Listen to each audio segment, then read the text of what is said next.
le modebird. Après, je vais vous expliquer la définition du modebird juste ici.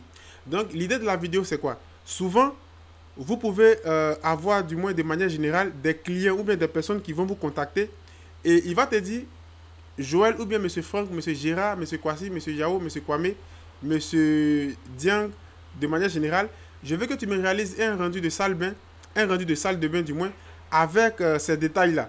Vous voyez, en ce moment-là, il va mettre ses idées dans un mode bird, ses idées de manière générale, et lui, il va vous envoyer. Vous voyez, c'est vraiment très important. Et toi, qu'est-ce que tu vas faire? Au niveau de ta déco, c'est vrai, on peut réaliser la déco sans passer par un logiciel de manière générale, mais de manière générale, maintenant, on utilise beaucoup de logiciels. Et lui, peut-être qu'il veut voir son rendu à travers les détails qu'il t'a donné sur ce tableau. Donc, pour poursuivre la vidéo, tout ce que moi je te demande, n'oublie pas de t'abonner, d'activer la cloche de notification pour ne pas rater les prochaines vidéos. Et aussi, si tu as des questions, laisse-moi tous ces éléments en commentaire. Donc, avant de vous montrer les autres étapes, on va partir d'abord sur la définition du moins du modebird. Donc, on va se diriger juste ici et vous allez comprendre d'abord l'idée. Donc, le modebird, c'est quoi? C'est un montage de différents éléments graphiques qui compilent toutes les sources d'inspiration d'une personne. Donc, c'est ce que je vous disais. Le client peut voir des trucs de manière générale sur Internet. Et lui, il n'a pas trop d'idées. Et sur Internet, quelque chose va le captiver. Et il veut que toi, en tant que designer, tu réalises cette chose pour lui dans ton logiciel que tu utilises, c'est-à-dire ton logiciel 3D et ton moteur de rendu. Donc, qu'est-ce qu'il va faire? Il va mettre toutes ces inspirations sur un tableau, de manière générale. Donc, on va continuer juste ici. Ce tableau permet de développer les idées créatives, mais aussi de les éclaircir. Donc, il va mettre toutes ces idées sur le tableau et les idées qu'il va placer sur le tableau, directement, toi, il va te contacter ou bien soit il va t'envoyer cela pour que toi, tu puisses réaliser ces idées-là en passant par des rendus d'architecture. C'est vraiment très important. C'est ce que j'ai voulu vous expliquer avant de poursuivre la vidéo. Donc, vous allez voir que lorsqu'on va revenir juste ici, vous voyez qu'ici, on a des détails, juste là. Des détails qu'on vous laisse juste ici. Vous voyez ces éléments juste là. On va aller juste devant. J'ai téléchargé 3 ou 4 images et vous allez comprendre. On va aller encore juste devant. On va revenir ici. Suivant. Et qu'est-ce que vous voyez ici? Ici, c'est le modebird. C'est-à-dire intérieur design. Pour un design intérieur. Vous voyez que directement, ça peut arriver que le client te contacte.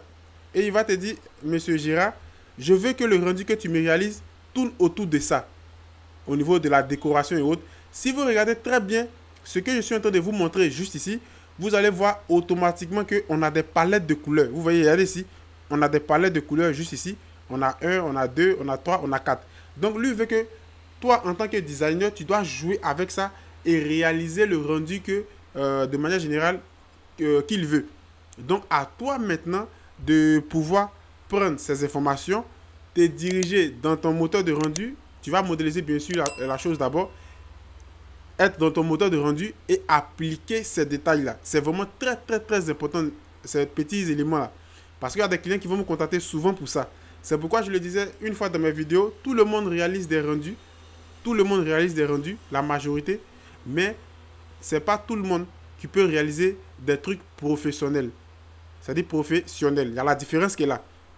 Donc, toi, tu vas travailler en fonction des palettes de couleurs. Donc, on va aller encore juste devant. Vous allez voir un peu qu'est-ce qui va se passer. On va aller juste devant rapidement. Regardez juste ici. Je vais essayer de fermer la porte un peu juste là. OK. Donc, on va aller juste devant. Regardez. C'est la même chose. Vous voyez juste là. Ici, vous voyez, c'est de manière générale la même chose. Le client te contacte. Il te dit, bon, monsieur Serge, je veux que le rendu que tu me réalises soit un peu proche de ça. Et moi, je veux que tu travailles avec ces palettes de couleurs. Vous voyez ces couleurs que vous voyez juste ici. Et toi, maintenant, dans ton rendu, vous allez voir que on doit voir tous ces détails, du moins dans le rendu que tu vas lui donner après lorsque tu vas finir. Donc, tu vas jouer maintenant avec ces palettes de couleurs. Et dans les formations, je vais plus loin. L'explication est vraiment très approfondie parce que c'est très important. C'est hyper, hyper important. Il y a des clients qui vont vous contacter pour ce genre de trucs. Comme aussi, il y a des clients qui vont vous dire, bon, comme vous, vous êtes professionnel, voilà, faites ce que vous avez à faire et puis c'est tout. Voilà. Mais il y a des clients qui sont très précis sur beaucoup de détails. Faites très attention. On va aller juste devant encore, vous allez voir. Ici, vous allez voir encore celle-là. Vous voyez, ici, c'est une chambre. Vous voyez. Et à chaque fois que vous remarquez, lorsqu'on avance, vous voyez qu'on a toujours des couleurs qui sont là. Et en fonction de ça, vous allez travailler. C'est pourquoi je vous disais, c'est très important de pouvoir connaître, de pouvoir comprendre comment vous allez appliquer ces éléments lorsque vous utilisez un logiciel. Donc, vous allez récupérer des informations et autres. Et en fonction de tout ce que vous voyez, vous allez travailler maintenant sur ces détails-là. C'est pourquoi, avant d'accepter le projet de quelqu'un, prenez le temps de regarder est-ce que vous comprenez le projet. Si tu penses que tu ne comprends pas, ça ne sert à rien de le prendre. Ça, c'est un conseil que je vous donne. Ce ne sont pas tous les projets qu'on accepte. Si tu vois que tu ne peux pas le faire, automatiquement, il faut être honnête avec la personne qui t'envoie le projet. Tu lui dis, franchement, ce projet-là, je ne peux pas le faire. Et voilà, vous allez passer à autre chose. Mais par contre, si tu t'entêtes à le faire et de manière générale, tu ne maîtrises pas bien ces petits détails, tu vas voir que tu vas perdre un client et tu vas perdre en argent. Parce que si tu as satisfait le client en fonction de ses recommandations, tu dois savoir que cette personne aussi peut te recommander à d'autres personnes. Ça, c'est un très bon conseil que je vous donne.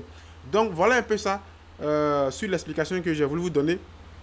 Donc, tout ce que moi, je te demande, si tu as aimé ma vidéo, n'oublie pas de t'abonner, d'activer surtout la cloche de notification. Juste 5 secondes, ça coûte rien. Si tu as apprécié aussi la vidéo, pouce bleu et partage. Et n'oublie pas aussi de me rejoindre sur mon compte TikTok. Je t'ai laissé tous ces éléments en description. Et sur ce, je te dis à la prochaine pour une autre vidéo. Ciao.